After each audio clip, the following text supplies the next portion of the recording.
श्री स्वामी समर्थ. मित्रांनो, दृष्ट लागेल, दृष्ट पडेल, दृष्ट घालील असे वाक्प्रचार सर्वत्र वापरत असतात. काही लोकांची दृष्ट पडते अशी समजही प्रचलित असते.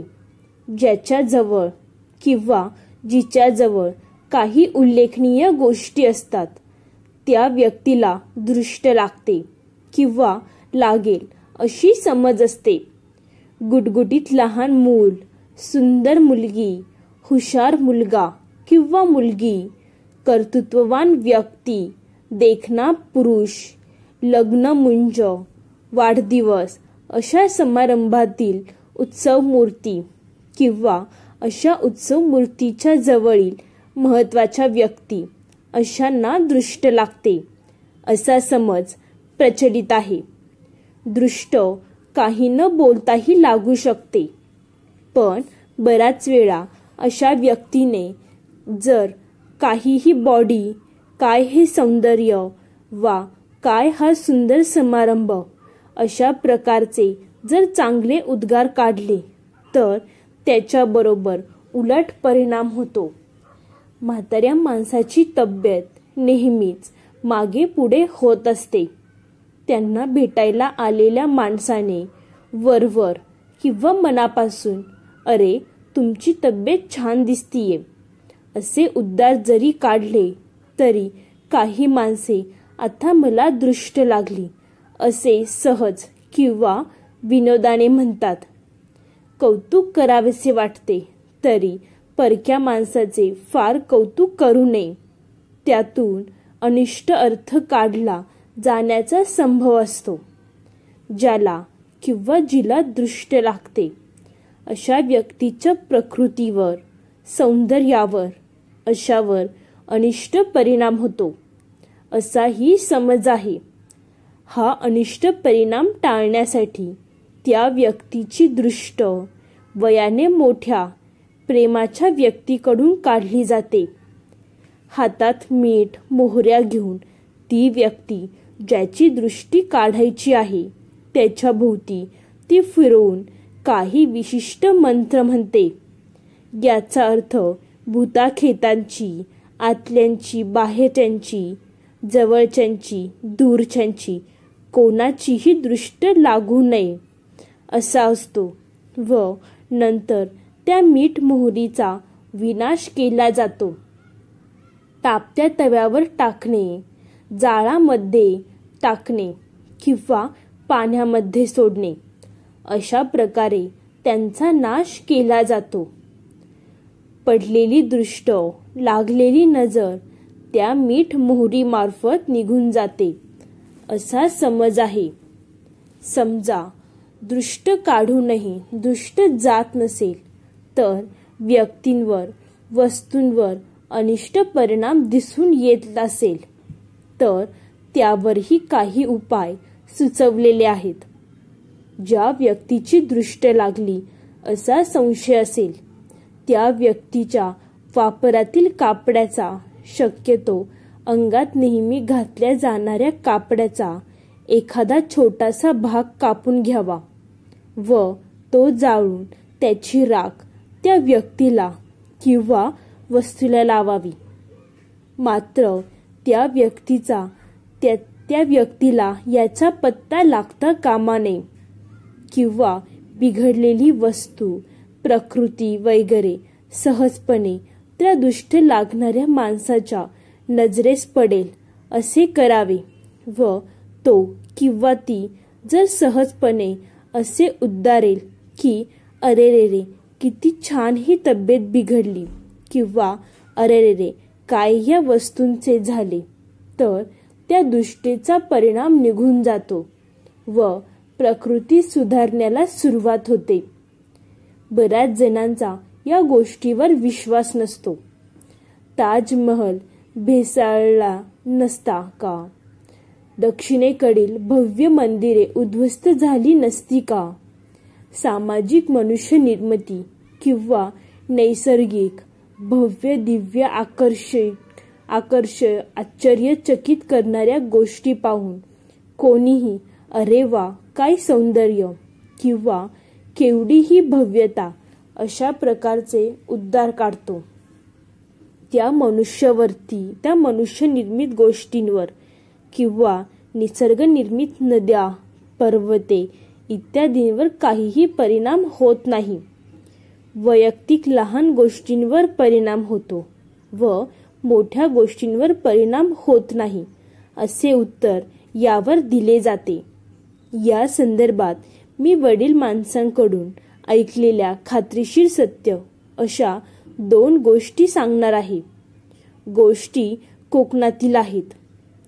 माझ्या वडिलांच्या आजोळी मावळंगे गावी फणसाची खूप झाडे आहेत.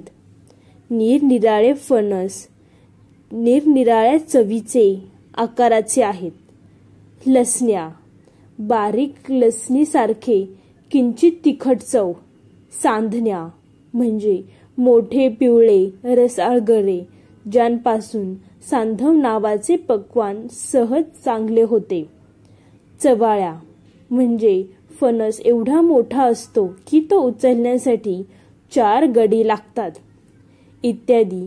या चव्यांची गोष्ट. हा एवढा मोठा फणस नुकताच काढून अंगणात घरासमोर आणून ठेवला जातो. तेवढ्यात शेजारच्या गावातील एक गृहस्थ काही कामाने भाऊंच्या म्हणजे वडील मामांकडे आले. दृष्ट घालण्यात त्याचे नाव पंचक्रोशीत प्रसिद्ध होते. ते सहज म्हणाले, "अरे बापरे, केवढा हा फणस!" ऐकणाऱ्यांच्या काळजात चरचर झाली, कारण त्याची ख्याती सगळ्यांना माहीत होती. ते गेल्यावर पाहतात तो काय, फणसाला तडे गेले होते. तो फणस तर पिकलाच नाही, परंतु झाडांवरील इतर फणसही सुकून काळे पडले. दुसऱ्या वर्षापासून फणस धरत नाहीसा झाला, म्हणजे त्याला फळेच येईनात. 5-7 वर्षांनी तो फणस धरू लागला, परंतु फणसाचा आकार बारीक झाला. पूर्वीची चव राहिली नाही. तो फणस त्या गृहस्थांना दाखवण्यात आला, परंतु तोंडून हवे असलेले उद्गार काही आले नाहीत. त्यांच्या धाबळीच्या त्यांच्या नकळत लहानसा तुकडा कापून त्याची राख फणसाला लावण्यात आली. त्याचा विशेष काही उपयोग झाला नाही किंवा थोडे फणस, लहान फणस त्या उपायाने धरू लागले. काही वेळा दृष्टीचा असर एवढा मोठा असतो की काहीही उपाय चालू शकत नाही. दृष्ट परक्या माणसांवर व वस्तूवर पडते, त्याचप्रमाणे आपल्या माणसांवरही पडू शकते. डोरले गावातील भाऊंनी सांगितलेली गोष्ट पुढील प्रमाणे आहे. संध्याकाळची वेळ होती. सूर्य मावळून बराच वेळ झाला होता. 10-12 फुटावरील माणूस पुरुष आहे की स्त्री आहे हे ओळखत होते, परंतु नक्की कोण ते ओळखत नव्हते. देवदर्शन करून 2 भाऊ दगडी बाकावर गप्पा मारत होते. तेवढ्यात एक स्त्री तबक घेऊन देवदर्शनाला आली. त्या बंधूंपैकी एक बंधू म्हणाला, "अरे दादा, कोण रे हे नवीन गावात आलेली स्त्री? काय देखणी आहे." "कोणाची रे बायको?" दादा म्हणाला, "अरे बाब्या, तू ती गमतीशीरच आहेस. ती तर वहिनी, तुझी बायको नव्हे का?"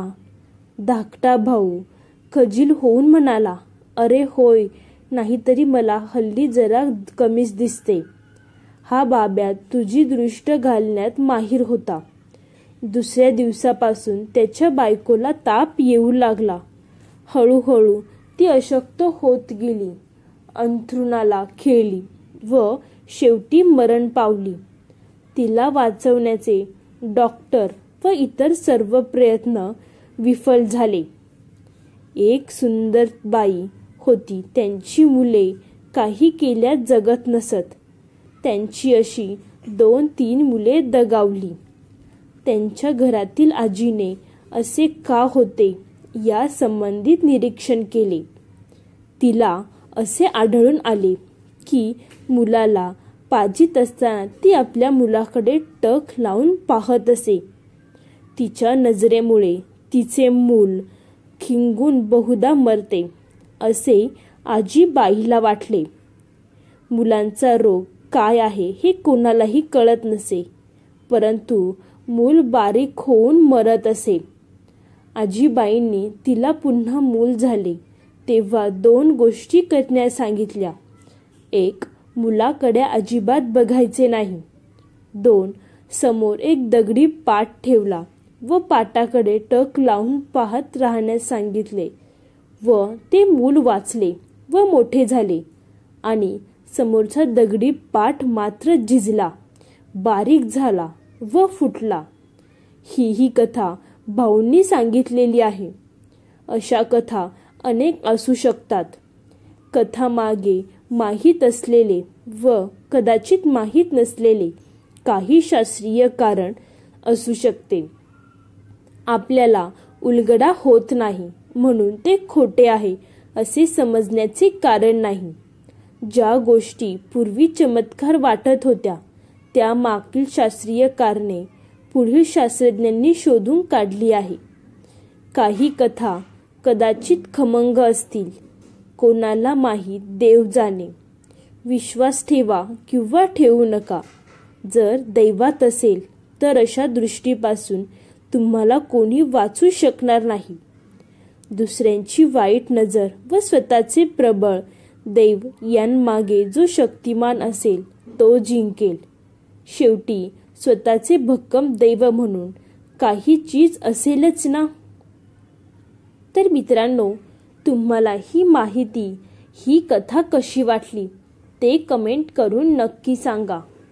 तुम्हाला जर ही माहिती, ही कथा आवडली असेल तर व्हिडिओला लाईक करून, चॅनेलला सबस्क्राईब करून कमेंटमध्ये श्री स्वामी समर्थ लिहायला विसरू नका. धन्यवाद मित्रांनो. बोला श्री स्वामी समर्थ.